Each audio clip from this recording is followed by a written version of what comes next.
Hola, ¿qué tal? Bienvenidos nuevamente a este tu canal donde vamos a aprender acerca de muchos temas interesantes y uno de ellos que estamos tratando actualmente es el tema de los SIEMs y estamos abordando FortiSIEM.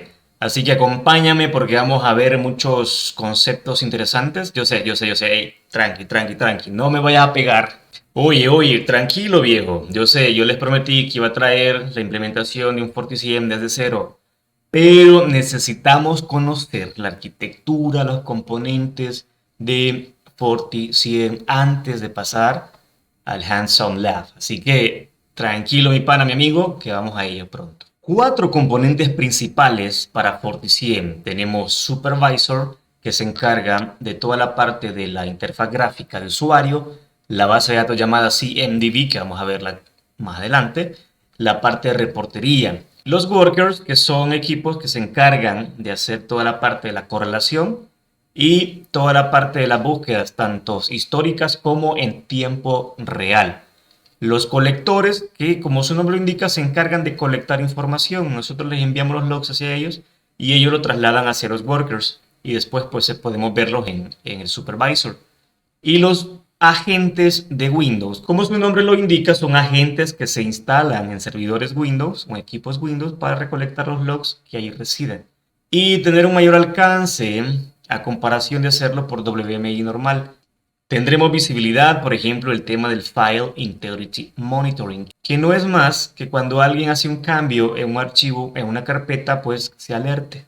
Déjenme mencionarles que la combinación ganadora acá, en una implementación de este tipo, si vamos a utilizar agentes, es sí o sí utilizar Sysmon.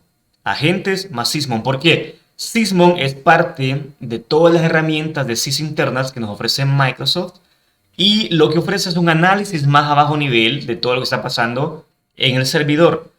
Por ejemplo, si algún proceso que ha sido comprometido está generando conexiones maliciosas hacia cualquier servidor Command and Control en Internet, pues se da cuenta por ahí a través de Sysmon. De igual forma, si hay un proceso medio extraño que está escribiendo llaves de registro, también nos vamos a dar cuenta. Cuando un servidor, cuando un equipo Windows se infecta con malware, lo que hace generalmente es infecta o se enmascara en un proceso legítimo del sistema para que sea muy difícil encontrarlo y este proceso empieza a generar conexiones periódicas hacia un servidor de Command and Control, lo que se conoce como beaconing, una conexión periódica, constante, que está ahí y muchas veces pasa desapercibida, pero con agentes más Sysmon podemos darnos cuenta. Hablando de arquitectura, FortiSIEM podemos encontrar dos factores de forma, equipos virtuales y equipos físicos. Para los equipos virtuales, Fortinet nos ofrece una VM ya preparada, que es a base de 64 bits y que puede correr tanto para VMware ESX, VMware EXSI, Hyper-V, Amazon EC2 y KVM. Y del lado de los equipos físicos tenemos varios modelos. El 2000F para 15.000 eventos por segundo, 3500F para 30.000 eventos por segundo y el 500F, que es un colector que procesa nada más 5.000 eventos por segundo y es el más chiquito de la familia. Y la pregunta surge, ¿cuándo utilizar uno y cuándo utilizar el otro?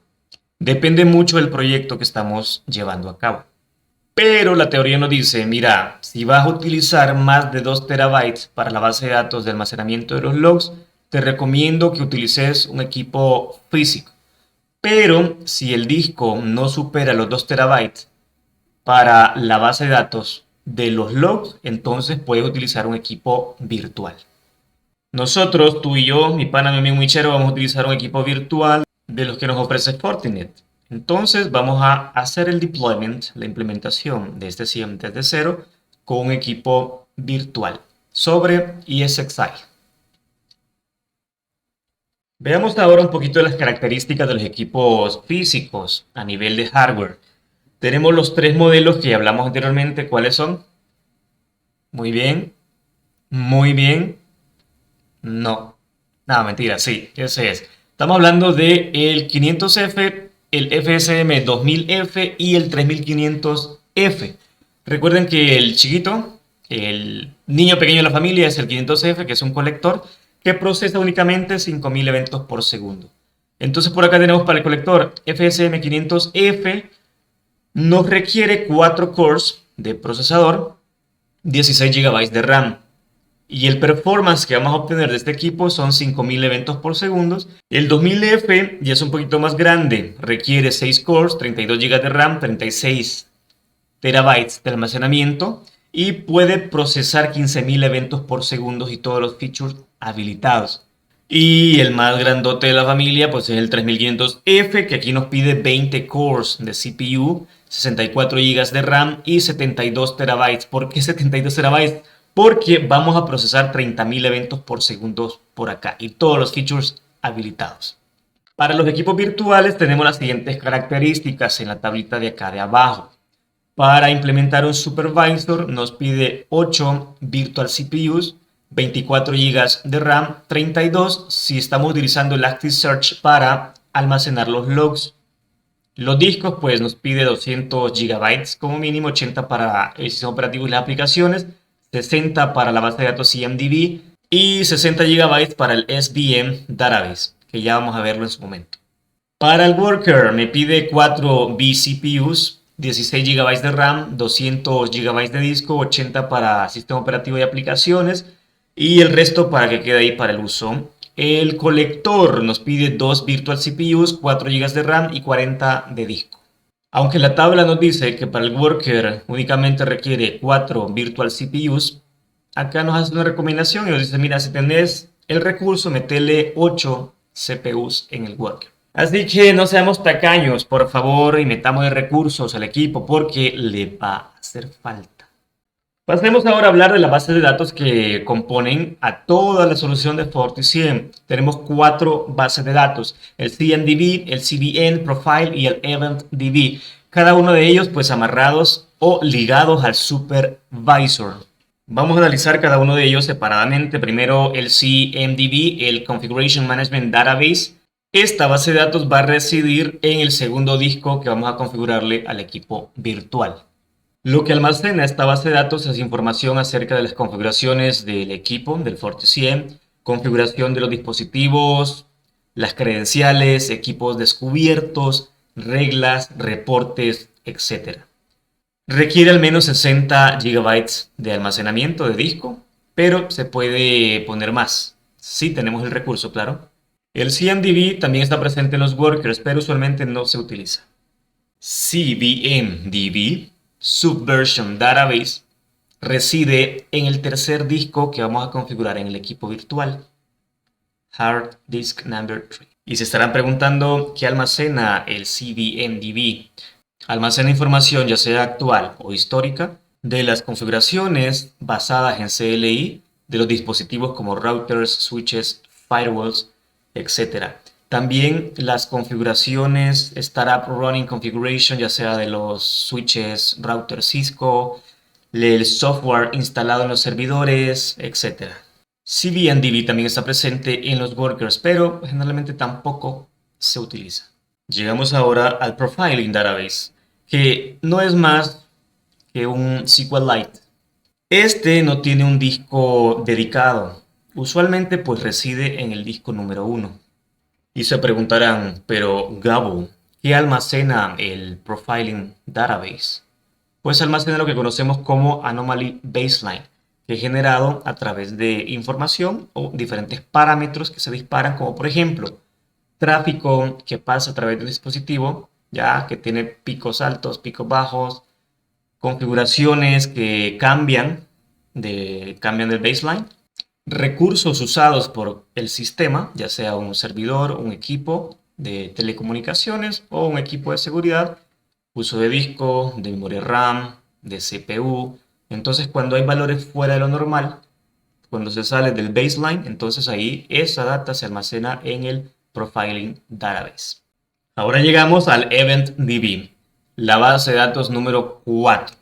Y para mi punto de vista, una de las más importantes. ¿Por qué? Porque es aquí donde vamos a almacenar todos los logs. todos los logs que se vayan llegando al CIEM, que vayan siendo procesados, necesitan dónde ir a almacenarse. Si no tuviéramos esta base de datos, pues la existencia del CIEM no tuviera sentido en la parte de la retención histórica de la data. Para ello necesitamos configurar un disco, el disco número 4, que nosotros lo vamos a hacer en el laboratorio.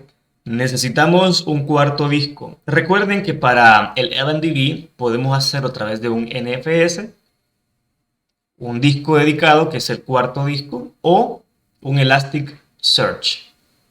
Esta base de datos es propietaria de Forti, entonces no utiliza el esquema básico de SQL, de hecho es un no SQL, y lo que almacena pues es información de los logs en crudo, del formato original que llega, y la metadata parseada. Nosotros como líderes del proyecto que estamos implementando y en base a los requerimientos del cliente y del proyecto en general, pues así vamos a darle el tamaño al disco del EventDB. ¿Por qué? Se recomienda, si vamos a tener, por ejemplo, una ingesta de unos 1500 eventos por segundo y vamos a almacenar logs por más de 6 meses, vamos a necesitar por lo menos 2 terabytes en el disco 4.